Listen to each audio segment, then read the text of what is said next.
আসসালামু আলাইকুম বন্ধুরা, আজকে আমি আপনাদের সামনে একটা গুরুত্বপূর্ণ আমল নিয়ে এসেছি, যার নাম হচ্ছে একটা আমলে শত্রুকে সব দিক থেকে ধ্বংস করুন। হ্যাঁ, অতি গুরুত্বপূর্ণ আমল এবং এটা পরীক্ষিত আমল। আমি এই আমলটাকে বারবার পরীক্ষা করেছি। আর এটা জাতা আমল নয়, হযরত মুহাম্মদ মুস্তাফা সাল্লাল্লাহু আলাইহি সাল্লামের বলে দেওয়া আমল। এটা এক সাহাবী আছে আবু মুসা আশআরী, তিনি বর্ণনা করছে আমলটা, ঠিক আছে? তো এটা আমি হাদিসটা বলছি। হাদিসটা কোথায় আছে? আবু দাউদের মধ্যে আছে, 1537 নম্বর হাদিসের মধ্যে এই আমলটা বর্ণিত হয়েছে। তো বন্ধু, আমার বিশেষত্ব হচ্ছে আমি কোরআন এবং সহিহ হাদিস থেকে আমল দিয়ে থাকি। অন্য বেদাতি আছে, বেদাতি মৌলবীগুলো আছে, তারা বেদাতি আমল দেয়, সেরেকি আমল দেয়, কোরআনের আমল দেয়, কিন্তু তার মধ্যে সেরেক মিলিয়ে দেয়, সেরেক মিশিয়ে দেয়। অনেক ইউটিউবার আছে যারা দোয়া দরুদ পেশ করে, যেরকমভাবে 4 মিনিট মাদ্রাসা, তারপরে আপনার সরল পথে, তারা প্রতিটা আমল বই থেকে বলে, ঠিক আছে? বই থেকে বলে, আর সেগুলোর মধ্যে সেরেক মিশিয়ে দেয়, আর সেগুলো কোরআন হাদিস থেকে নয়। এই যে আপনার তাবিজের কিতাব অনেকে লিখেছে, তার মধ্যে অধিকাংশ সেরেকি আমল, সেগুলো তারা পেশ করে থাকে, ঠিক আছে বন্ধুরা? তো আপনারা এই ধরনের আমল নেবেন না, গ্রহণ করবেন না, তাতে কাজ তো হবে না, বরং কি হবে, আপনার ঈমান ধ্বংস হয়ে যাবে। এই যে আমি এখন বলছি, বিস্তারিত বলছি। দেখুন, তিনি যে আমলটা পেশ করেছে, আমলের মধ্যে কি হয়েছে, ৫-৬টা শুকনো লঙ্কা বলছে, এর মধ্যে এই কোরআনের আয়াত পড়ো, পড়ে এটা এই করো সেই করো। ভাই, লঙ্কা কেন নিব ভাই? লঙ্কা বা শুকনো মরিচটা কিসের জন্য গ্রহণ করব? আরে আমাদের সমস্যা তো আল্লাহ দূর করবে। তো আল্লাহর কাছে আমরা, আল্লাহ নবী সাল্লাম যে দোয়া আমাদেরকে শিখিয়েছে, সেই দোয়া পড়লেই যথেষ্ট। হ্যাঁ, সেটা যদি আন্তরিকভাবে পড়ি, মানে খুব অনুনয় বিনয় করে পড়ি, তাহলে আল্লাহ আমাদের মনের ভাষা বুঝতে পারবেন, সঙ্গে সঙ্গে তিনি আমাদের বিপদ দূর করে দিবেন। তার জন্য লঙ্কা পোড়াবো কেন আমরা? কিসের জন্য আমরা শুকনো লঙ্কা, শুকনো মরিচ পোড়াইতে যাব? তাহলে কি হয়ে গেল? শুকনো মরিচকে আপনি একটা আল্লাহ বানিয়ে ফেলছেন, তাতে সেরেক হয়ে যাচ্ছে ভাই। ভাই, সব ক্ষেত্রে একমাত্র আল্লাহর কাছে সাহায্য চাইবেন, আর রাসূল সাল্লাল্লাহু আলাইহি ওয়াসাল্লাম যে দোয়া শিখিয়ে দিচ্ছে, সেই দোয়ার মাধ্যমে আপনি সাহায্য চাইবেন। তাছাড়া নিজের পক্ষ থেকে এই ধরনের বেদাতি আমল আপনি আবিষ্কার করবেন না। তাহলে কি হবে? তার জন্য আপনার ঈমান নষ্ট হয়ে যাবে, আখিরাত ধ্বংস বরবাদ হয়ে যাবে। তো বন্ধু, যাই হোক, এখন কথা হচ্ছে, আমি আজ আপনাদেরকে একটা সুন্দর একটা আমল দিব। আর আমি একটা কথা বলি, আমি যে সমস্ত আমলগুলো দেই, বলি, সেগুলো আমার ২০-২৫ বছর জীবনে আমি যে আমল করে আসছি, ২০-২৫ বছর থেকে আমার অভিজ্ঞতা আছে। আমি নিজে পরীক্ষা করেছি, নিজে তার ফল পেয়েছি, আর সেইগুলো আপনাদের সামনে আমি পরিবেশন করছি। আরেকটা কথা বলছি, এই আমলটা আমি দিচ্ছি বাংলাদেশের এক সাবস্ক্রাইবার, আমার চ্যানেলের সাবস্ক্রাইবার, তিনি আমাকে মেসেজ পাঠিয়েছেন যে, ভাইজান, আমার প্রচুর শত্রু আছে, তারা আমাকে চারদিক থেকে ক্ষতি করছে, তো তাদের ক্ষতি থেকে কী করে বাঁচবো, তার জন্য আমাকে একটা আমল বলে দিন। তো তিনার এই রিকোয়েস্টটাকে আমি পূরণ করার জন্য ভিডিওটা তৈরি করছি, কিন্তু শুধু তিনার জন্য নয়, এই ভিডিওটা প্রতিটা ওই সমস্ত মানুষের যাদের জীবনে অনেক শত্রু আছে, যাদের জীবনে প্রচুর শত্রু আছে। আরেকটা কথা বলি ভাই, যারা যারা মানুষ, তাদের সবারই শত্রু থাকবে। হ্যাঁ, শত্রু ছাড়া কোনো মানুষ থাকতে পারবে না। শত্রু কার নাই? যারা পাগল, হ্যাঁ, তাদের শত্রু নাই। পাগলের শত্রু হবে না। কারণ পাগল তো সে উন্নতি জানে না, উন্নতি করতে জানে না। আর আপনার জ্ঞান বুদ্ধি আছে, আপনার সংসার আছে, ছেলে সন্তান আছে, মা-বাপ আছে। আপনাকে জীবনে উন্নতি করতে হবে। ব্যবসার মাধ্যমে হোক, চাকরি-বাকরির মাধ্যমে হোক, কোনো কোম্পানি প্রতিষ্ঠা করে হোক, অথবা কোনো ফ্যাক্টরি লাগিয়ে হোক, আপনাকে জীবনে উন্নতি করতে হবে। আর আপনি যখন উন্নতি করবেন, তখন আপনার নিজের মানুষরাই আপনার উপরে হিংসা করতে লাগবে। আপনার নিজের ভাই হিংসা করতে লাগবে, নিজের বোন হিংসা করতে লাগবে, নিজের আশেপাশে যারা আছে তারা হিংসা করতে লাগবে। কেউ আপনার উন্নতি চাইবে না। সবাই চায় সে উন্নতি না করুক, একদম মাটির সাথে মিশে যাক, সে রাস্তায় চলে আসুক, ভিক্ষা করুক, এভাবে তার জীবন ধ্বংস বরবাদ হয়ে যাক। সবাই, শুধু আপনার নয়, সবাই, যার যার নিকটাত্মীয় লোক আছে বা পাড়া প্রতিবেশের সবাই এমন চায়, ক্ষতি চায়, কেউ কারো উপকার চায় না, কেউ কারো ভালো চায় না। অতএব শত্রু থাকবেই। আর শত্রু যদি কোথাও না থাকে, কমসে কম ঘরের মধ্যে শত্রু আছে। দেখুন, অনেক সময় স্ত্রীরা স্বামী শত্রু, মানে স্বামীকে বুঝতে দেয় না। স্বামী অনেক উন্নতি করুক, তারা চায় না। আমি আমার নিজের অভিজ্ঞতায় দেখেছি, স্বামী উন্নতি করলে তাদের রাগ ধরে, এবং তারা হিংসা করে, প্রচণ্ড হিংসা করে, এবং এমন মুখ দিয়ে পরিষ্কার বলে ফেলে এমন কথা, সে কেন এত উন্নতি করবে, সে কেন এত টাকা কামাই করবে, সে এত গরিব হয়ে থাকার দরকার তার, সে গরিব হয়ে থাকবে, মানুষের মানুষের মুনিশ খাটবে, এভাবে নিচে পড়ে থাকবে, সে কেন উপরে উঠবে, ইত্যাদি ইত্যাদি ভাষা নিজের স্ত্রীরা বলে ভাই, নিজের স্ত্রীরা বলে। এমন নিজের স্ত্রীরা পর্যন্ত চায় না স্বামীরা সচ্ছল হোক, তারা গরিব হয়ে থাকুক। কেন? তাদের এই একটা ধারণা, যদি তারা বড়লোক হয়ে যায়, বেশি টাকা মালিক হয়ে যায়, তখন গরম দেখাবে, আমাকে নিবে না, অন্য একটা নিয়ে চলে আসবে, অন্য একটা নিয়ে চলে আসবে, যেন ওরা যেমন আসে গরিব সেমন গরিব হয়ে থাক। তো এই ধরনের মানসিকতা, শত্রু মানসিকতা আপনার ঘরের মধ্যে রয়েছে। ঠিক আছে বন্ধুরা? তো এত শুধু এখানেই শেষ নয়, এবার ঘর থেকে যখন বের হবেন, আপনার পাড়া প্রতিবেশী আছে, তারা যখন আপনার উন্নতি দেখবে, যে সে উপরে উঠছে, সে ব্যবসা করছে, চরচর করে বাড়ছে, হ্যাঁ, তখন তারা আপনার শত্রু হবে। এমনকি শত্রু দুই প্রকার, একদম প্রকাশ্য শত্রু আর গোপন শত্রু।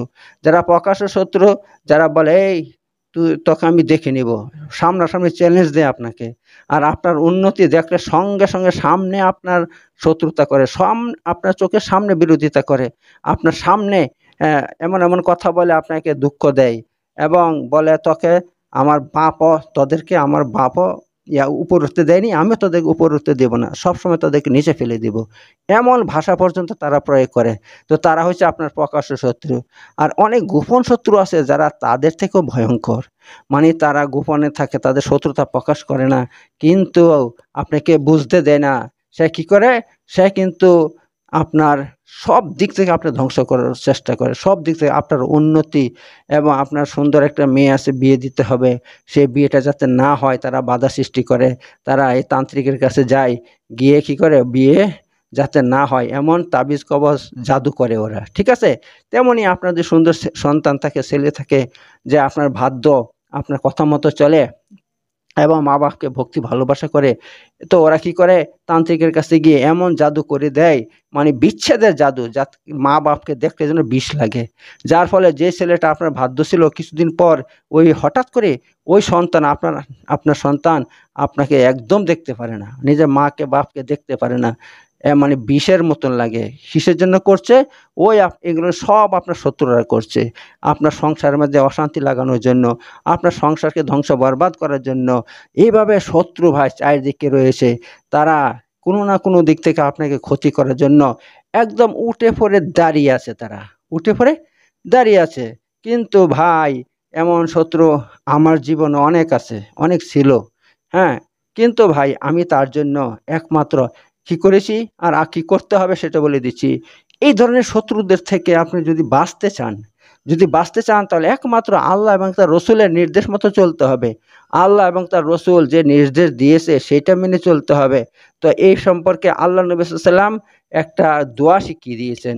এটা আপনার সহিহ আবু দাউদের মধ্যে হাদিসটা রয়েছে, হাদিস নম্বর 1537 নম্বর হাদিস। হাদিসটা হচ্ছে আন আবি মুসা রাদিয়াল্লাহু আনহু আনিন নবী সাল্লাল্লাহু আলাইহি ওয়াসাল্লাম قال قال النبي صلى الله عليه وسلم إذا خاف قوما أو غيرهم قال اللهم إنا نجعلك في نحورهم ونعوذ بك من شرورهم। সহিহ হাদিস, আবু মুসা আশআরী থেকে বর্ণিত, যে আল্লাহ নবী সাল্লাল্লাহু আলাইহি ওয়াসাল্লাম বলছেন, কি বলছেন, ইযা খাফা কাউমান, যখন কেউ কোনো জাতিকে ভয় করবে, কাউমান মানে কোনো গোত্রকে ভয় করবে, আও গায়রাহুম, অথবা অন্য কাউকে ভয় করবে, হ্যাঁ, যে তারা আমাকে কোনো ক্ষতি করে দিবে, কোনো ধ্বংস করে দিবে, মেরে দিবে, কেটে দিবে, বা আমার আর্থিক কোনো ক্ষতি করে দিবে, যে কোনো দিক দিয়ে তারা ক্ষতি করে দেওয়ার যদি এমন কোনো ভয় থাকে, তাহলে কি করবে, তাহলে বলো, কি বলবে, আল্লাহুম্মা ইন্না নাজালুকা ফি নুহুরিহিম ওয়া নাউযু বিকা মিন শুরুরিহিম। তো এই দোয়াটা পড়বে বন্ধুরা, আমি আমার অভিজ্ঞতা থেকে বলছি। ঠিক আছে?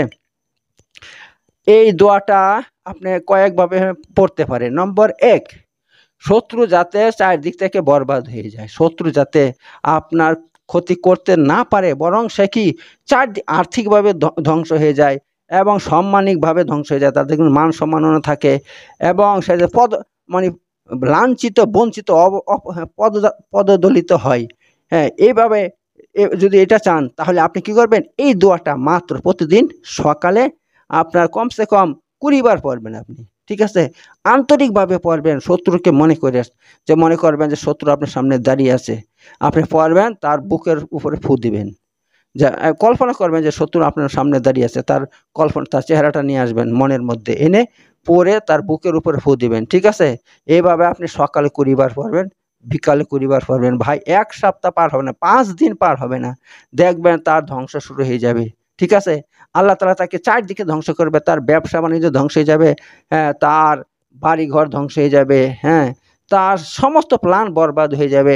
সে একদম রাস্তায় চলে আসবে, ভিক্ষার থলি তার মানে হাতে ধরে যাবে, এই অবস্থা তার তৈরি হয়ে যাবে ভাই, এই অবস্থা তার তৈরি হয়ে যাবে। তো এত গুরুত্বপূর্ণ আমল ভাই এটা। আর এটা দেখেন কার আমল? হযরত মুহাম্মদ মুস্তাফা সাল্লাল্লাহু আলাইহি ওয়াসাল্লামের এই বলা আমল এটা, ঠিক আছে? এই ব্যাপার। তো বন্ধুরা, আরো এই ব্যাপারে আরো অসংখ্য আমল আছে, আমি এক একটা করে বলছি, এক একটা করে বলছি, যেগুলো মানে আমি আমল করে নিজে ফল পেয়েছি, সেইগুলো আপনাদেরকে তুলে ধরছি। আমি কিন্তু কোনো কিতাব থেকে, বই থেকে বলি না, বরং আমার জীবনে আমি যে আমল করে মানে হাতে নাতে ফল পেয়েছি, সেই আমলগুলো আপনাদের সামনে তুলে ধরছি ভাই। তো বন্ধুরা, একটা কথা বলি, আপনারা আমার এই ধরনের ভিডিও পেতে হলে আপনারা আমার ইউটিউব চ্যানেলকে সাবস্ক্রাইব করে রেখে দেন, যাতে আপনার হাতের নাগালে থাকে, যখনই ভিডিও ছাড়বো যাতে আপনার কাছে চলে যায়। কারণ এমন সুন্দর সুন্দর ভিডিও অন্য কোথাও পাবেন না। আর যে সমস্ত আপনার ইউটিউব চ্যানেল আছে যারা এই সমস্ত ভিডিও দেয়, হ্যাঁ, এই সমস্ত ভিডিও দেয়, তারা কিন্তু আমল দেয় কোরআন থেকে, কিন্তু তার সঙ্গে সঙ্গে আপনাকে শিরক উপহার দেয়, শিরক উপহার দেয়। তাহলে আপনি ওই আমল গ্রহণ করলে কি হবে? আপনি ফল পাবেন কি পাবেন না সেটা তো অনেক পরের কথা, কিন্তু আপনার ঈমান ধ্বংস হয়ে যাবে, ঈমান ধ্বংস হয়ে যাবে। এই যে 4 মিনিট মাদ্রাসার একটা দেখতে মানে লেবাসদারি, মৌলবী লেবাসদারি ইউটিউব চ্যানেলে খুলে এই সমস্ত ভিডিও তৈরি করছে শত্রু ধ্বংস করার, বলছে একদিনে শত্রু ধ্বংস হয়ে যাবে। একদিনে শত্রু ধ্বংস হয় না ভাই। তুমি কি আল্লাহকে কি মনে করছো? তুমি আল্লাহকে নিজের গোলাম মনে করছো যে আল্লাহ তোমার কথা শুনে একদিনে ধ্বংস করে দেবে? আরে শত্রুকে ধ্বংস করে আমলে ধ্বংস করে না, কখনো না। আমরা এই সমস্ত কোরআন হাদিস ভিত্তিক আমলগুলো বলবো, পড়বো, তা আল্লাহ তাআলা আমাদের আমল আমাদের শুনে, আমাদের কথাটা বারবার শুনে তিনি মেহেরবানি করে শত্রুকে এভাবে শত্রুর শেষ পরিণতি করবে। সেটা কে করবে? আল্লাহ তাআলা করবে, এই ক্ষমতা আল্লাহর হাতে। তো একদিনে আল্লাহ কোনোদিন কারো এবার সঙ্গে সঙ্গে তার শত্রু ধ্বংস করে না, বরং আল্লাহর কাছে দোয়া চাইতে হয়। এই দোয়াটা বারবার পড়তে হবে, আন্তরিকভাবে পড়তে হবে। পড়বেন, আল্লাহ আপনার মনের অবস্থা দেখে তখন সঙ্গে সঙ্গে তিনার একে দয়া হবে, তিনি 1 দিন, 2 দিন, 3 দিন, 4 দিন, 5 দিনের মাথায় অবশ্যই সেটা কাজটা করে দিবেন, ঠিক আছে? তো যারা বলে একদিনে শত্রু ধ্বংস হয়ে যাবে এই দোয়া পড়লে, তারা মানে আল্লাহর সঙ্গে কি করছে? মজাক করছে, আল্লাহকে মানে নিজের গোলাম মনে করছে। তো এই সমস্ত ভাই ভিডিও দেখেন না, ও সমস্ত ভিডিও ওদের, যারা এই সমস্ত ভিডিও তৈরি করে। আবার কি বলছে দেখেন তো, আমলগুলো কেমন দিচ্ছে। বলছে 60টা লঙ্কা নিবেন, শুকনো লঙ্কা, শুকনো মরিচ 60টা নিয়ে তাতে এগুলো পড়বেন, পরে কি করবে? 7 দিন 7টা কি করতে হবে? জ্বালাইতে হবে। তা আবার কি রাতে, রাতে উঠে নির্জনে এই আমলগুলো করতে পারে। ভাই এ সমস্ত কোনো ধরা নাই ভাই, এই সমস্ত কোরআন হাদিসের মধ্যে কোথাও এমন শর্ত দেওয়া নাই রাতে উঠে আমল করতে হবে। আপনারা কেন এই সমস্ত শর্ত দিচ্ছেন? কেন মানুষকে এভাবে পেরেশান করছেন? বরং মানুষ যখন সময় পাবে, যখন সময় পাবে, শর্ত শুধু একটা, তার শরীর পাক হইতে হবে, তারপরে আপনার কাপড় পাক হইতে হবে। পাক পবিত্র অবস্থায় বসে প্রথমে দরুদ শরীফ পড়বে, তারপরে আমলগুলো পড়বে, সে মনে মনে পড়বে, জোরে পড়ার দরকার নেই, ঠিক আছে? তো এই হচ্ছে শর্ত। এই সহজ জিনিসকে তারা কঠিন করে দিচ্ছে, এই সমস্ত ইউটিউবারগুলো, হ্যাঁ, নামধারী, তারা আলেম নাই, কিছুই নাই, ছোট ছোট দাড়ি রেখে বসে আছে। তো ভাই এই ধরনের বেদাতি আমল করবেন না, ঠিক আছে বন্ধুরা? তো যাই হোক, আমি এবার কিন্তু দেখেন দোয়াটা আমি এখানে লিখেও দিচ্ছি, আরবিতে দিয়ে দিলাম, এই দেখেন আরবিতে দিয়ে দিয়েছি, আবার আমি তার বাংলা উচ্চারণ করে দিয়েছি। যারা আরবি পড়তে পারবে না তারা কি করবে? বাংলাতে উচ্চারণ করবে। এইবার কথা হচ্ছে, যদি আপনার দ্বারাই এই আমলটা না হয়, তাহলে আপনি আমার সাহায্য নিতে পারেন, ঠিক আছে? যদি কারো প্রচণ্ড শত্রু হয়, এমন শত্রু যে তাকে চারদিকে ধ্বংস বরবাদ করার জন্য লেগেছে, চারদিকে ধ্বংস বরবাদ করার জন্য লেগেছে, বেচারা কিছুই করতে পারছে না, হ্যাঁ। আর সে মানে গরিব মানুষ, অসহায় মানুষ এবং গ্রামের মধ্যে যারা বিচার করে তাদের কাছে গেলে তারা তার কথা শুনছে না। তারা বল, দেখো বাবা, তোমারটা তুমি দেখো, আমরা কি বলবো, আমরা কিছু করতে পারবো না। যারা বিচারক তারা এমন কথা বলে, এমন কথা বলে। এবং গ্রামের যাকে বলে সবাই এখানে গুরুত্বই দেয় না, তার কথা গুরুত্ব দিচ্ছে না একদম। অথচ শত্রু তারপর দিনের পর দিন জুলুম করে যাচ্ছে, আর তাকে ধমকি দিচ্ছে, তাকে মার্ডার করে দেবো, তোর কোন বাপ বাঁচাইতে পারবে? এমন আমি দেখেছি। অথবা তোকে এই করে দিব সেই করে দিব, তুই থানাতে গিয়ে গিয়ে বল দেখি তোকে বড়বাবু বাঁচাইতে পারি কিনা, বড়বাবু তোকে কিছু করতে পারে কিনা, এমন ধমকি পর্যন্ত আমি দেখেছি। এমন যদি অবস্থা হয়ে যায় বন্ধু, তখন আপনি আমল ছাড়া আপনার কোনো গতি নাই। কারণ আপনার পিছনে কেউ নাই, আপনার পেছনে কোনো লোক নাই, আপনার পেছনে গ্রামের মানুষ নাই, আপনার পিছনে মানে কোনো শক্তি নাই। তখন আপনি কি করবেন? একমাত্র সবচেয়ে সুপার পাওয়ার যে শক্তি আছে আল্লাহ, তাকে ধরবেন। তাকে ধরবেন এবং তার তার নবী হযরত মুহাম্মদ মুস্তাফা সাল্লামের বলা এই আমলটা আপনি শুরু করে দিবেন। ঠিক আছে? আরেকটা কথা বলছি, তার সঙ্গে আরেকটা কাজ করতে হবে। সেটা হচ্ছে আল্লাহর উপরে ভরসা রাখতে হবে। আল্লাহর উপরে খালেস দিলে ভরসা রাখবেন যে, হে আল্লাহ, তুমি আমার কাজ করে দাও। তোমার উপর ভরসা রাখছি, তুমি আমাকে শত্রু থেকে উদ্ধার করো। এক আল্লাহর উপর ভরসা রাখবেন, তখন আল্লাহ তাবারাক তাআলা আপনার কাজ 100% করে দিবে। ঠিক আছে বন্ধুরা? তো এটা গ্যারান্টি আমল, গ্যারান্টি আমল, গ্যারান্টি আমল। তো এই ধরনের আমল পেতে হলে অবশ্যই আমার সঙ্গে থাকুন। ঠিক আছে বন্ধুরা?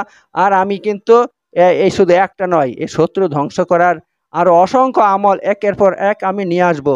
এর জন্য আপনার আমার ইউটিউব চ্যানেলকে সাবস্ক্রাইব করে রাখুন বন্ধুরা। ঠিক আছে? তো আমি আর বেশি কিছু বলবো না, এখনই শেষ করে দিচ্ছি। আসসালামু আলাইকুম ওয়া রাহমাতুল্লাহি ওয়া বারাকাতুহু।